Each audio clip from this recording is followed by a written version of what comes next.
Um, We're live. Hello, Great. everyone. I'm welcome all on Data Phoenix webinar.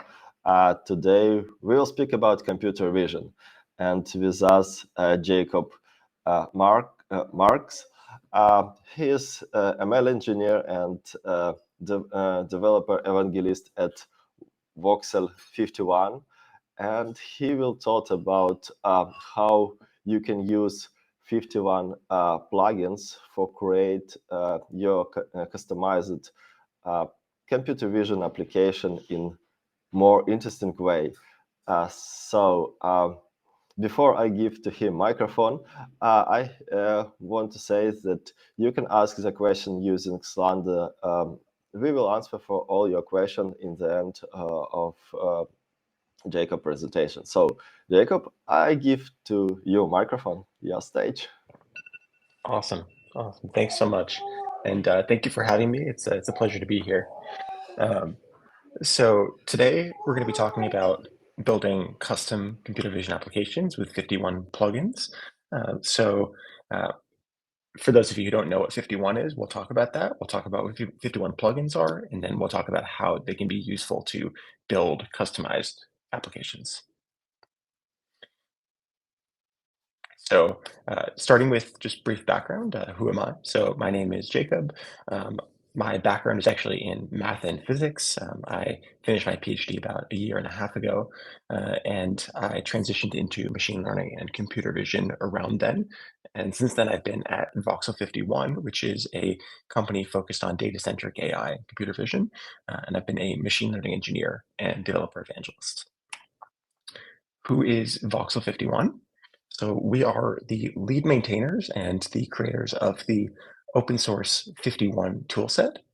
We'll talk a little bit more about that later, actually a lot more. The company was founded by Jason Corso and Brian Moore, both of whom have extensive experience from industry and academia in computer vision and machine learning more broadly. And currently the team has 25, I think a little bit more than 25, driven, sharp, talented computer scientists, computer vision experts, and just general go-getters who are supporting thousands of open source 51 users and a bunch of Fortune 500 and Fortune 100 companies. So our mission at Voxel 51 is to bring transparency and clarity to the world's data. So that's a very big mission. That's a large goal. But the way that we approach that is through data quality and data-centric workflows. So nothing hinders machine learning systems more than poor quality data. So garbage in, garbage out. And what we do is we build a tool set that helps you to, through data-centric workflows, understanding your data better, improving the quality of that data, iterating with your data and models to make your data better and make your models better.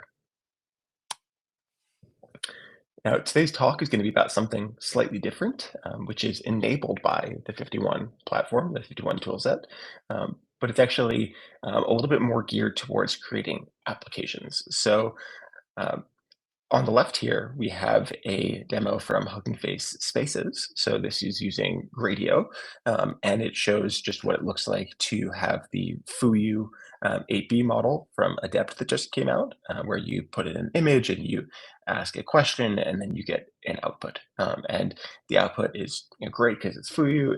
It's pretty detailed, but this is not as interactive, maybe as we'd like. It's pretty static in that you have the ability to put in maybe an image at a time, and you have one model, and there's not that much flexibility in this way of interfacing with this particular data and model. On the right-hand side here, we have something much more interactive where you can dynamically work with different workflows, multiple models. You can pick and choose which model you want to use at any one time. You can choose which images you want to look at, and you can switch between data sets and between media files incredibly easily. Here's another example. So this is on the left-hand side, we have DALL-E, the text-to-image generation model from OpenAI. This is DALL-E 2 here. And the way that people typically interact with it is by typing a text prompt into the search bar at the DALL-E website, and then they get a couple of examples. And that's fine, but what do you do once you have those examples? What do you do once you have those images you've generated? If you like them and you want to do something with them, if you want to curate them, to save them for the future, to save that metadata, well, on the right-hand side, we can do just that, and not just with DALL-E 2, but with a wider array of models. You can add these images that you're generating with whatever hyperparameters you'd like directly to your data set or your collection. And this just allows you to much more dynamically and flexibly interact with your data and models. And these are just two examples here, but these are examples of how using the FiftyOne toolset allows you to build what I'm calling these custom computer vision or more generally AI applications. And that's what we're going to talk about today. So the agenda for today's talk is we're going to start with some motivation. Then I'm going to talk to you about data-centric AI with FiftyOne, what that looks like. Then we're going to talk about the FiftyOne plugin framework. So what are these plugins that allow you to extend the functionality of FiftyOne? And we'll start. The next thing we'll do is we'll talk about building computer vision applications using this plugin framework. And the final step will be what comes next. How can you level up your applications using these plugins, and links for you and resources to help you to get up next step on your journey. So we're currently in the middle of an AI Cambrian explosion of sorts. So there is a massive influx of new papers every month in machine learning, AI, computer vision, all these areas. And here on the left-hand side of this slide, we have an image that comes from, in this case, Reddit, which has a curve fitted to all of these data points of the number of papers that are coming out from ML and AI. And this is before even 2022 when ChatGPT came out, so things have accelerated even more since then, but there's basically an exponential growth here. And on the right-hand side, we can see a plot on a log scale, so also in a very real sense exponential, the size of these language models. So we have a plot of year over year, the number of parameters in billions for the large language models. And we can see that it is increasing incredibly rapidly. And there's just so much that's changing from year to year, from month to month, and even from day to day. The model that is state of the art may not be the same tomorrow as it is today. And everybody wants to build the next killer AI app. So ChatGPT took the world by storm. It got to something like 100 million users in 10 days or some crazy feat like that. The interfaces are pretty simple. They're pretty intuitive, but they allow you to interact with AI like never before, and to do things that bring a lot of value to you as the user. And everybody wants to build the next ChatGPT. So whether they're trying to build something based on computer vision or dealing with images, something like a Midjourney, they're building their own chatbot, or they're building something more bespoke. There's just so much energy and effort in the space. And here on the right, the upper right here, we can see there's this website called There's an AI for That, which is just an entire website devoted to tracking all of the AI tools that are being developed over time, because there's just so many. There's thousands that have been at least listed on this site so far, and this is definitely not counting all of them. But the current way that people are building these AI applications, at least the way they're prototyping them and building the first iterations of them, is using, for the most part, either Gradio or Streamlit. So on the left-hand side here, we've got an example using Streamlit, which was acquired by Snowflake. And then on the right-hand side, we've got the same image that I showed of the Fuyu demo from Gradio in Hugging Face spaces. And these are fine. These definitely allow you to prototype, but they have one problem, and that is that they are model centric. So here we can see that On the left-hand side, this Streamlit app only really works with Llama 2, and sure, you could extend it to work with other models. You could kind of uh, circumvent some of the inherent limitations of what Streamlit has and try to make it more data-centric and allow people to add their own data in. But in general, it's not made for those types of things. So you're trying to fit a square peg in a round hole. And a similar thing happens for the Hugging Face spaces environments where you have, in this case, just the Fuyu multimodal model. So you've got Fuyu 8B, but it would be much harder to integrate data seamlessly into these environments and just make it more flexible and interactable for the user. And what is the problem with these apps being model centric? Well, we're in the middle of this Cambrian explosion, and the number of papers is growing rapidly, the model sizes are growing rapidly, and so too is the state of the art changing incredibly rapidly. So, this is just one particular here on the bottom. We've got this one leaderboard from Papers with Code, and this is for semantic segmentation on one benchmark, the 8020K dataset. And we can see the state-of-the-art model evaluated on this particular metric that is changing over time. We can see all of these points are models that were evaluated. We can see the points that are in this one color and are part of this curve are the state of the art over time, and it's changing, and the rate of change is getting faster. And the model that you use uh, to generate your app around may not be relevant, or it may not be the best 2 weeks from now, or a month from now, or whatever the time frame is. And on the top here, we've got just another instance of this explosion of models where on Hugging Face, there's 370,000 plus models. So, there's just so much change happening. And the models that are good today or are state of the art today may not be the ones that are state of the art tomorrow. On top of that, we've also got easier deployment options for models than ever before. So, here we've got a couple of examples for using API endpoints. So, on the left, we have replicate. So you can, via an API, call a model and basically get the results of that model in your local environment.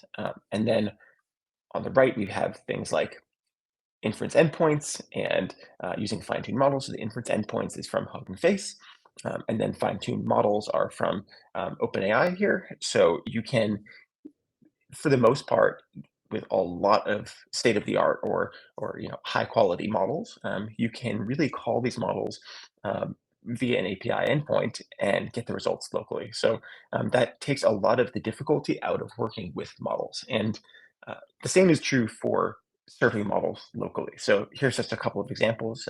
One is using OpenLLM, and then one is using Rayserve. And again, these are just a few examples, but these show just a few examples of how easy it is and how much easier it's becoming over time to serve these models and to take the model difficulty out of the equation, so that really other things become the main focus as AI apps and computer vision apps more specifically do evolve. And in reality, uh, the true source of power for a lot of these models is data. So machine learning models are really powerless without data. Data is the thing that is used to train those models. It's what we evaluate the models on. It's how we understand what the models are doing. And it's really what gives us a competitive edge as we are training new models and as we are trying to create applications and to build the next cool thing. In other words, data is king. So 51 is a tool set that is built to enable uh, data-centric workflows. So in a nutshell, it allows you to visualize, clean, and curate your data to find hidden structure, to evaluate models, and it is at its core flexible, customizable, and connected. So it's connected to many other tools and parts of the machine learning and computer vision ecosystems. And more concretely, you can think about it as the link between your data and models. So here's an example of data curation with 51. You can, via the UI of the 51 app, sort by properties. You can filter by whatever properties you want.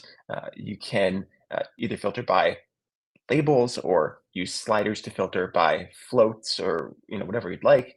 You can also exclude, you can search, select, and sort. And this is just a very brief overview. There's so much functionality that I'm not going to get into here. This is just giving you a sense for what is possible and what 51 does. You can also explore and understand your data using 51. So in this case, we are doing some data exploration, understanding using embeddings. So we've computed embeddings, these numerical vectors for all of the images in our data set using one particular model. And we have used dimension reduction, in this case, UMAP, in order to visualize each of the points in our data set, each of these samples as a point in a two-dimensional space. We can color by whatever property we want. We could even interact with this dynamically and select, as we're doing here, a subset of them and see the images corresponding to the lassoed points show up in the sample grid in the 51 app. We also have support for aggregate statistics and lots of other interactive visualizations. And you can do evaluation. So you can do fine-grained model evaluation with one number metrics, all your favorite plots, as well as analysis on the level of individual labels, so individual predictions, samples, or the entire data set. Again, I'm not going to go into all of this. If you would like to dig deeper, I'll have some resources at the end that will help you to do that. And 51 supports all your favorite machine learning and especially computer vision tasks. So everything from detection to instance and semantic segmentation masks, classification, activity recognition, key points, relationships, and so much more. Now, everything I've showed you so far is via a UI, so it was all in the 51 app, and you were able to manipulate your data set by sliders and by clicking on buttons and this and that. Uh, the flexibility that enables all of that is made possible by the 51 Python software development kit. So everything in the app is kind of a wrapper or an interface for the 51 Python query language, the Python syntax, which is essentially the core library, what you might hear referred to as the open source framework, or you can think of it as a debugger for your computer vision data. And this is effectively a Mongo non-relational database on the back end with the appropriate syntax to query and to manipulate your computer vision data.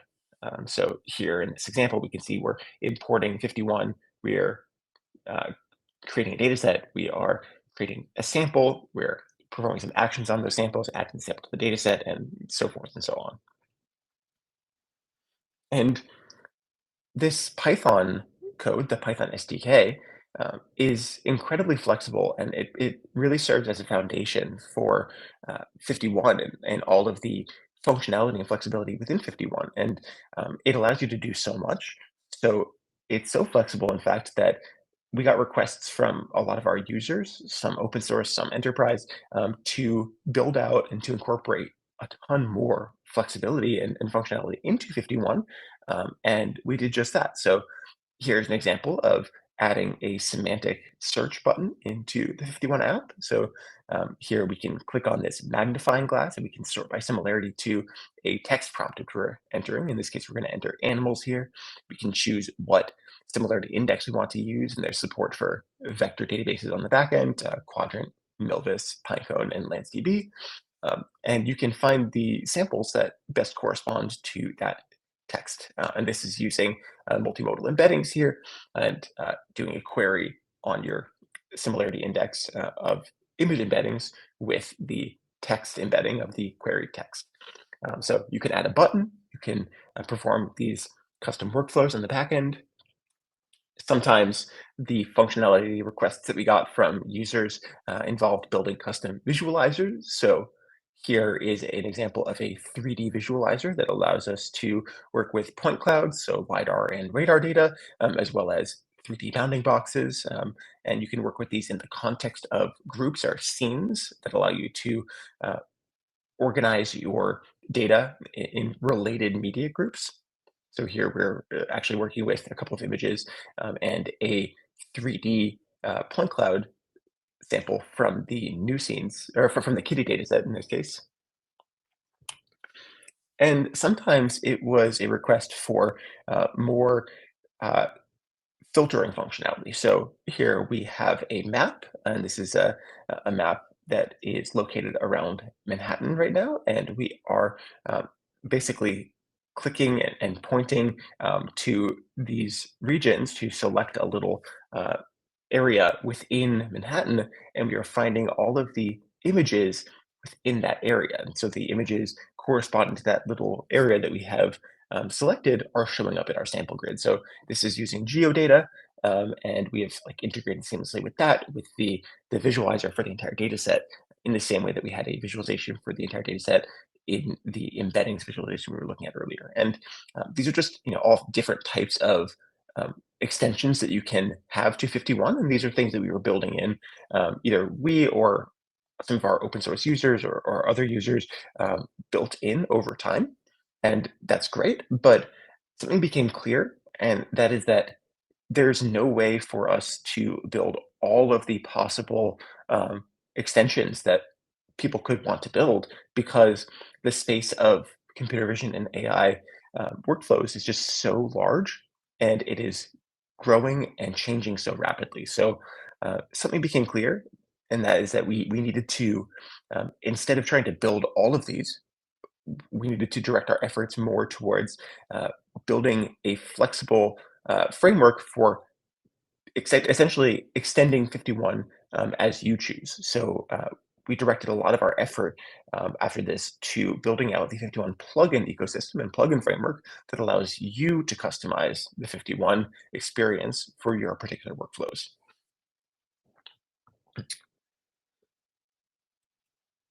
So what is this plugin framework? Well, it all revolves around operators, and operators are a term that we use to describe custom workflows that you can trigger directly from the app via forms. So this can be via a button or a panel or whatever else you'd like.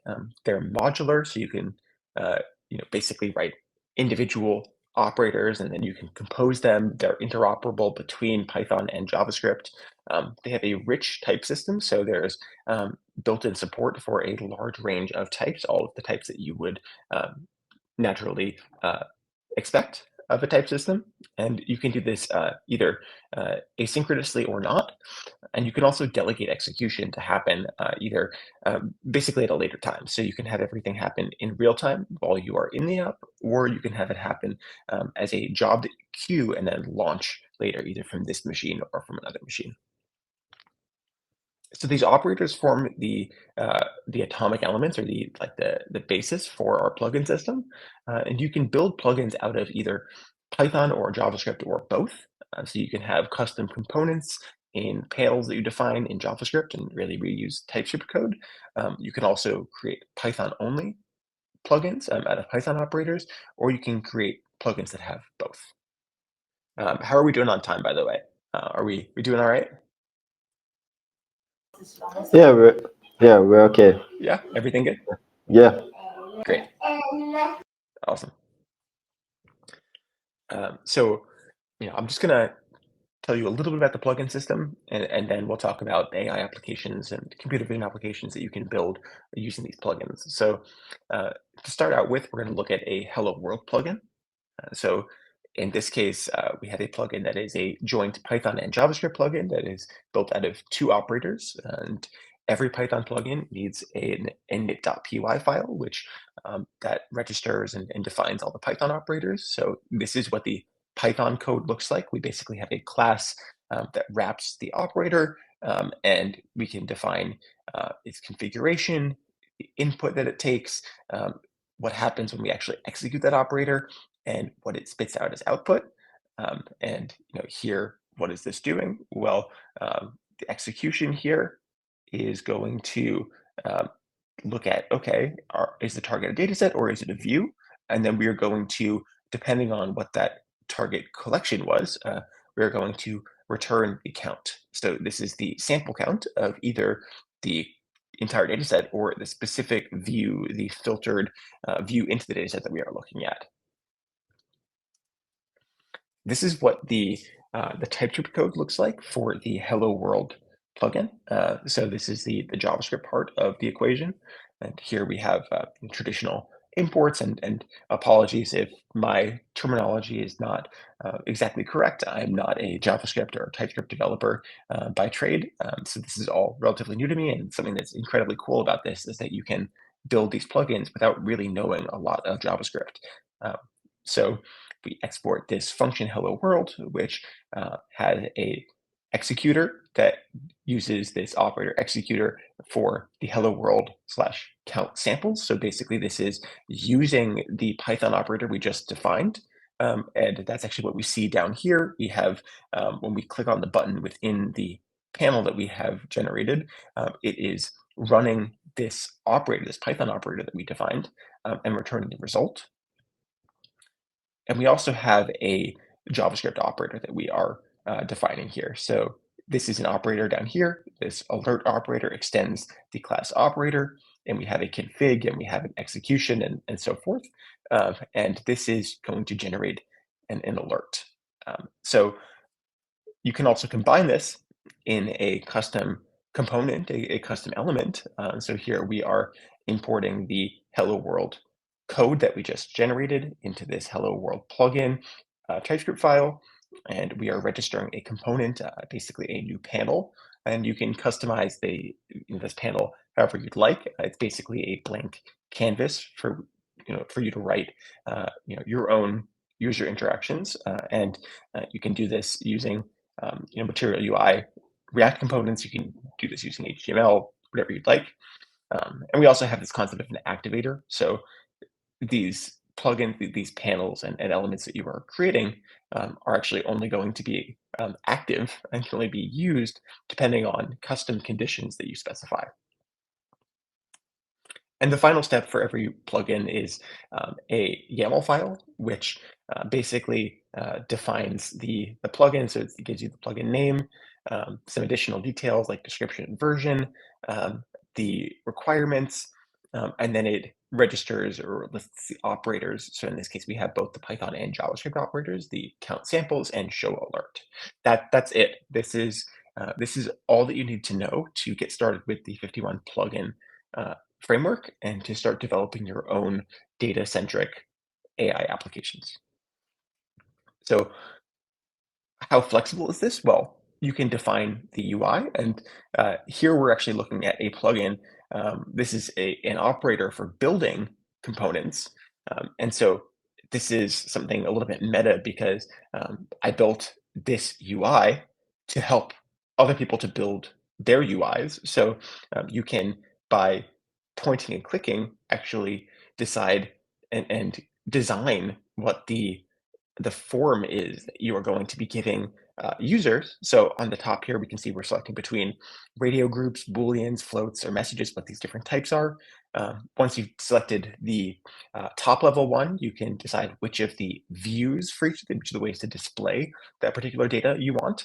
And you can start to customize all the text, all of the hyperparameters for these things, whether they have like they're displayed as tabs or autocompletes, whether they have a minimum or a maximum value if it's a float or something like that. And you can see the code dynamically updating, and you can also see a preview of that element, and you can copy and paste that code, and you can basically plug that into your plugin code. So this is just a little bit of the flexibility that gives you an example for just how customizable all of this is, but you can go crazy with building an incredibly interactive and dynamic UI, even in Python, which is what this is. And then in JavaScript, you can build even more flexible UIs. So this is an example of building a panel that has a custom YouTube embed within it. So we can watch YouTube videos within the FiftyOne app. You can also add your own images or audio files. You can arrange things with grids and whatever other ways that you would normally think of within TypeScript or JavaScript. And on the right here, we have the code that defines that YouTube embed. And Another component of defining the UI is how things actually look within the app more generally. So you can define where things are located, so the placement of these buttons within the app. So here we can see these are the types of placements you can have. You can define them as sample grid actions or secondary actions. You can define them as sample viewer actions, embedding actions, histogram actions, and so forth. Um, and this is what it looks like for my particular app. I can see what this little icon bar looks like for me, and it's got a bunch of the built-ins. So these are the built-ins right here, and then we've got all the ones that I've defined. So these are all the plugins that I have added for my workflows. And then you can also define what the icons look like in the operator list that appears within the app. So these are all the operators that you have access to, and you can use to execute custom code. Can take some water real quick.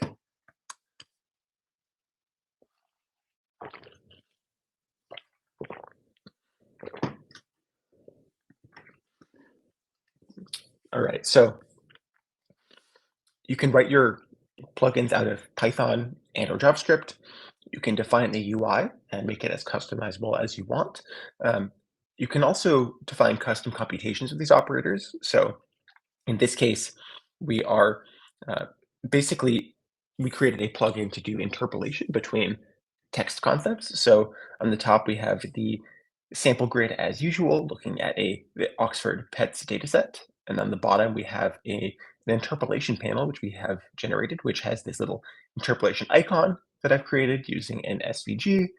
It's got a similarity index that you can select from. So you can select which of the similarity indices in your dataset that you want to actually use for this. You can define text concepts. So in this case, I'm defining the left prompt is husky and the right prompt is chihuahua.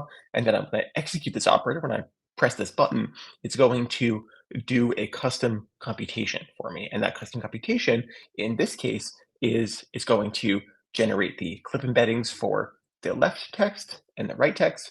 And it's going to interpolate between those two text prompts, the two text embeddings, with this relative strength, which we are defining. And then it is going to query our similarity index for the most similar samples, the most similar images to that vector that we have generated out of these text embeddings. So on the right-hand side here, we just have a little code snippet that shows what this custom computation is. And this is just one example of custom computations that you can do with these operators. And these computations can be incredibly scalable. So you can do things with model serving. So you can integrate with Fast API, you can integrate with Docker. We have native support for integrations with orchestration pipelines. So we have support for Apache Airflow and others. And you can use vector databases. So you can use Quadrant, Pinecone, Milvus, and LansDB to do very efficient searches of vectors to data set, basically up to the scale of hundreds of millions or billions. The last piece of the puzzle is that it is incredibly easy to install and manage these plugins. So here we have a plugin. This is the plugin management and development plugin. And one operator within this, the install plugin operator, allows you to decide.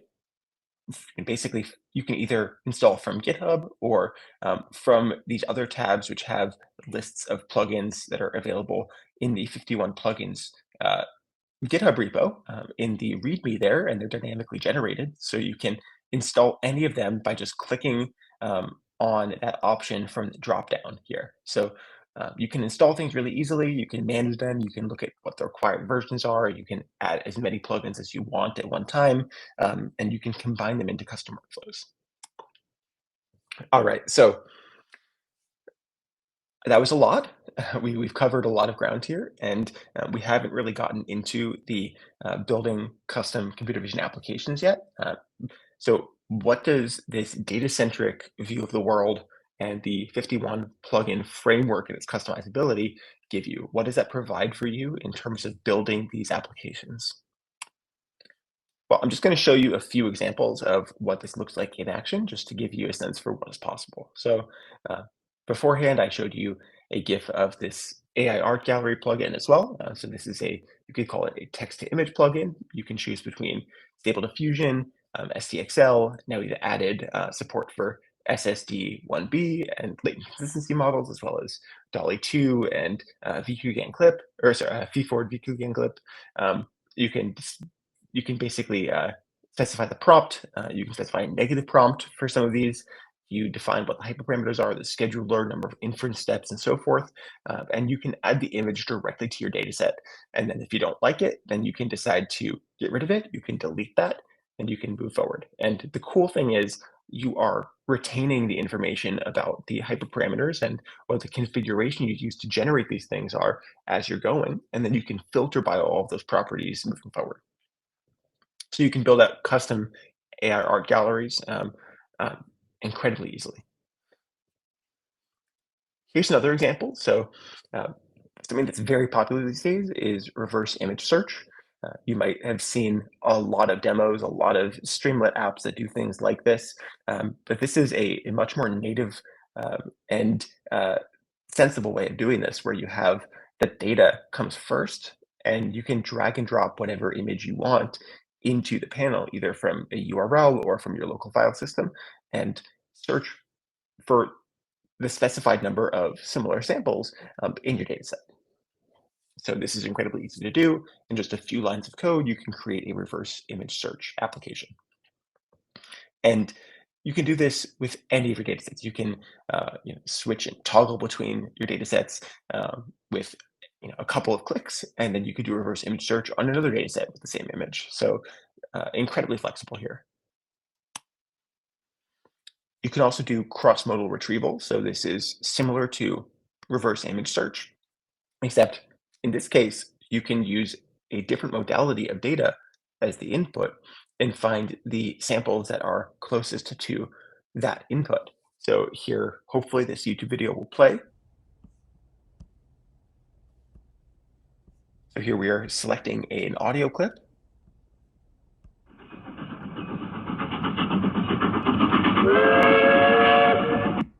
It's an audio clip of a train chugging along. We are searching for the most similar images to that audio clip. Again, very simple, but this just shows you a sense for what is possible here. You can work with lots of different modalities. And in this case, we're using image bind. So this is a model from Meta that it basically builds itself as one model to rule them all. It's got support for, I think, 5 or 6 different modalities all in one.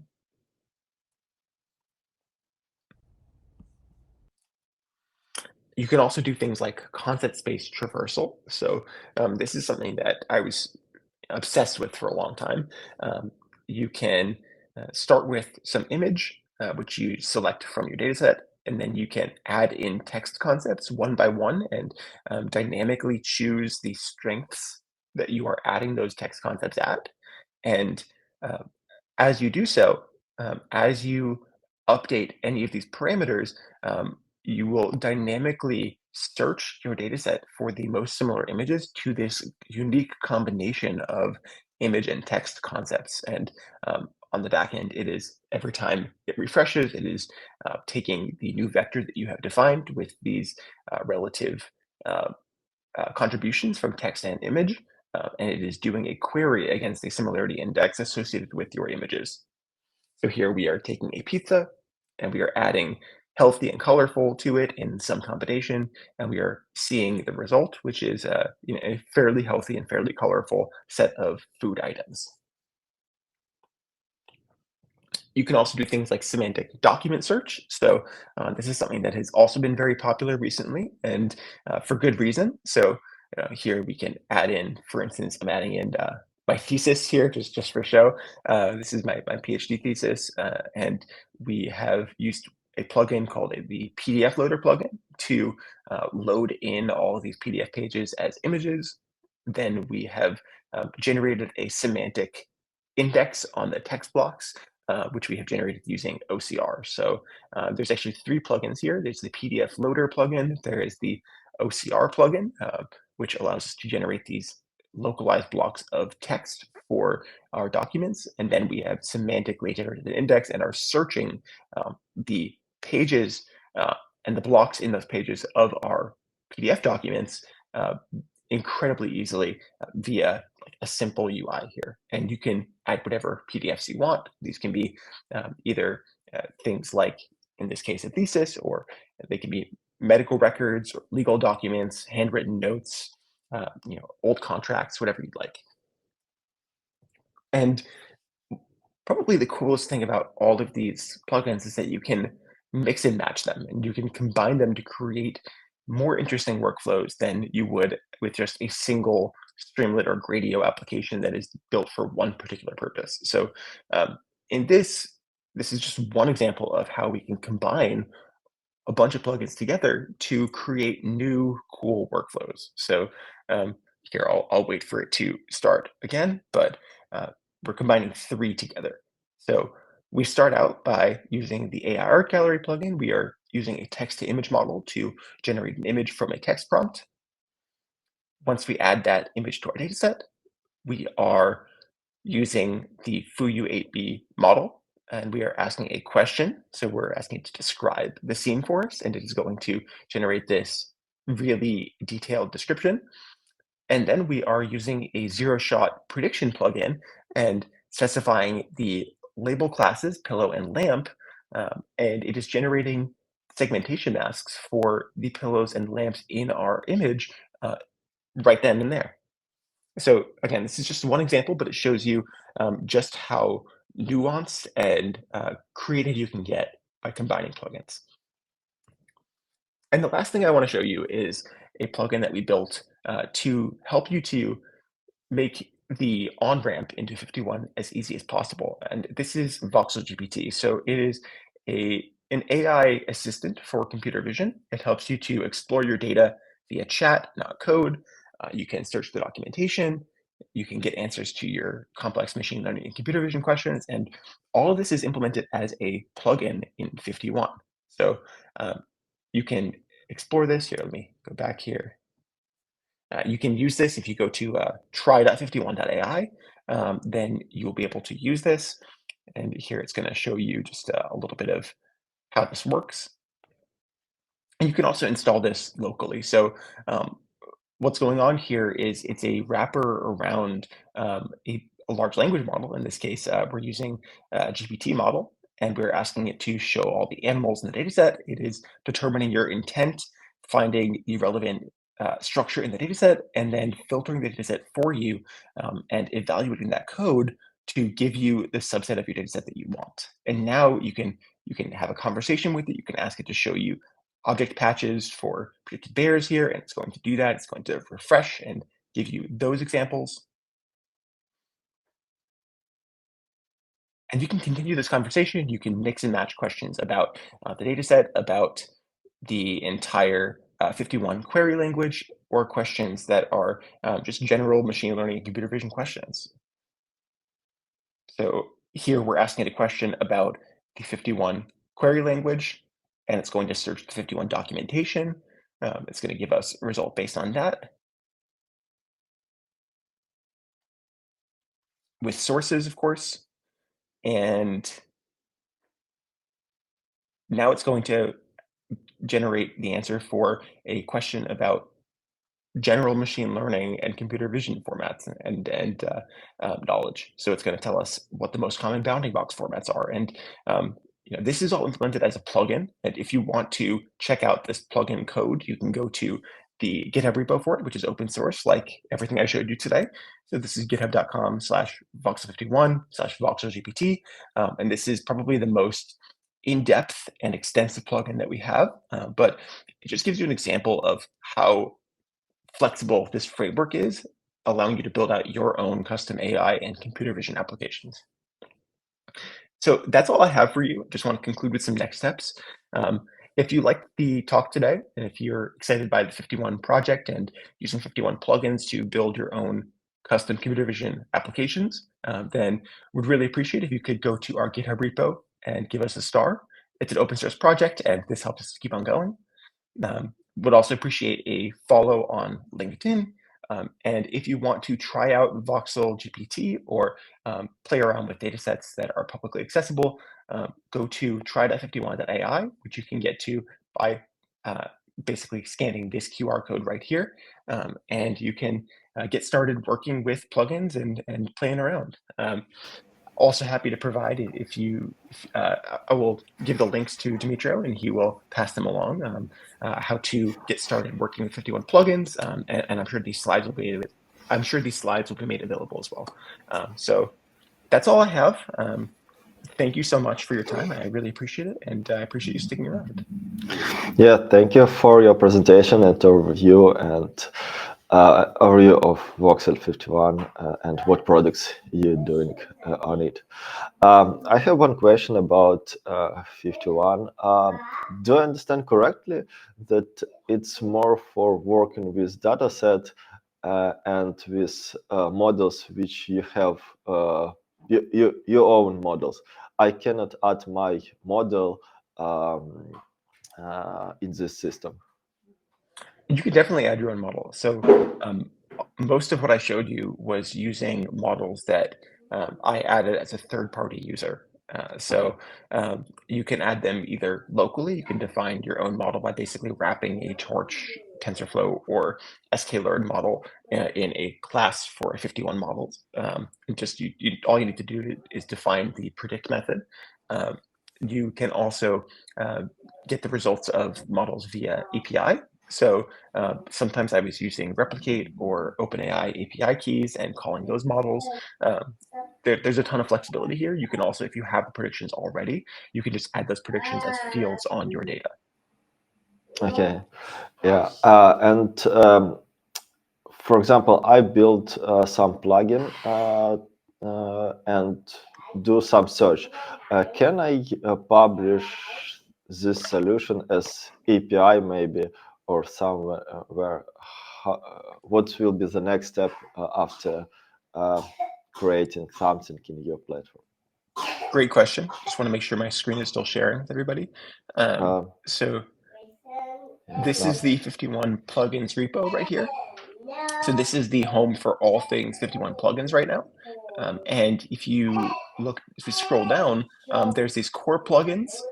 There's Voxel 51 plugins, which has the Voxel GPT that I showed you. And then there's this list of community plugins, which is plugins that are contributed by community members. And all you need to do here is submit a PR to the 51 plugins repo, adding an entry to this table with your particular plugin, and this will link out to the GitHub repo for the plugin that you have defined. And then it will be available to install for everybody via the 51 app, because that 51 management and development plugin, it dynamically refreshes with all of the entries in the README. It's basically parsing the tables in the README to get all the plugins, and it gives the users of the app all those as possibilities to install without even writing any code. Mm-hmm. Yeah, so it's for public plugins, and if I want to have my own private, yeah, if you want to do your own, then all you need to do is you have a 51 plugins directory on your computer, and all you need to do is to add your subdirectory with your YAML file and your init.py file, and if you have them, your TypeScript files, to that directory, and it will automatically be registered by 51 as a plugin on your particular computer, and it will not be published to the world. Oh, okay. Yeah, we also have several more questions. Are there any plans to extract this amazing functionality to NLP-oriented data model base on text data? Great question. So we do have some support for text data right now. So there, I showed you some OCR or semantic search type stuff. There's some stuff related to image captioning, and then we have some support for audio. But in general, right now it is mostly image, video, point cloud, but that is not going to be the case forever. So there is definitely an interest from a large part of the community in extending the functionality to other types of data. And that is something that we are thinking about very deeply. I can't share too much more than that, but it is definitely something that we are excited about. Yeah, and more one question about customization of interface. Is it possible to change the color of the buttons or change between light and dark mode? Yeah, so you can definitely change the color of the like the icon in the buttons.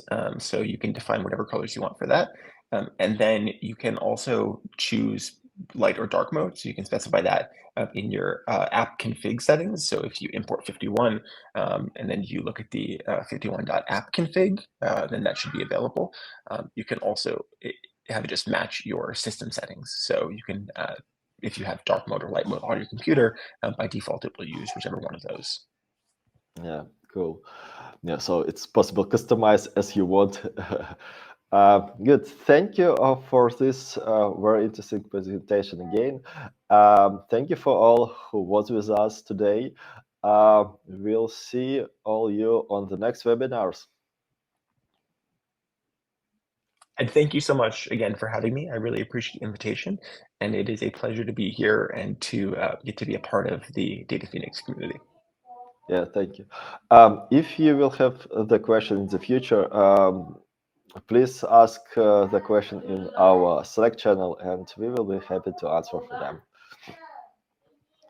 Thank you. Bye.